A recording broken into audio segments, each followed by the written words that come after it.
of the bombardment, my mother came here for Holy Communion at 8 o'clock in the morning.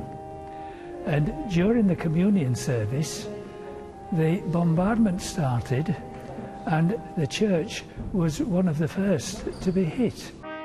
The intense shelling left a large hole in the roof of St Martin's on the Hill in Scarborough, and as hundreds of visitors and residents fled the seaside town, one woman decided to stay, as she had an important engagement to keep.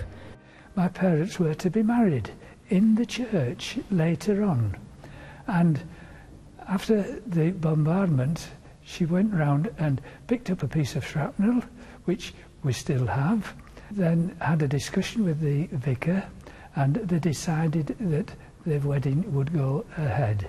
This attitude that life must go on prevailed in Scarborough, and its tourism industry responded to the aftermath of the bombardment. Now people weren't coming to the seaside town for fresh air and fun, they were coming to survey the damage. It's difficult to imagine postcards of blown out buildings being produced, and of course we had one of the major postcard producers in Scarborough, and there were also sort of ceramic souvenirs. There's a lovely one that we have in our collection, which is the lighthouse with a hole blown through it. I've not seen many examples of that, but that was obviously sold. And there were pieces of shell that were not just circulated but were sold as well, and they were mounted on blocks of wood and pieces of metal. And there's one legacy of the bombardment in Scarborough which is still attracting attention. Number 2 Wycombe Street. It was badly hit. A mother and 3 of her children died as a result.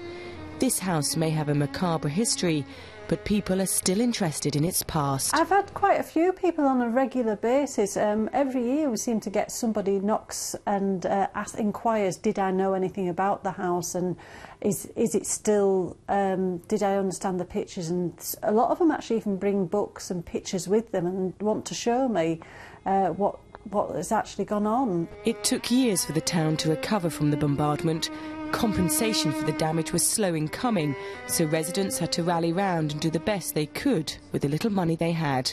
But slowly and surely, Scarborough made a comeback as the tourist destination we know and love today, made famous by its beautiful views and not its ugly past.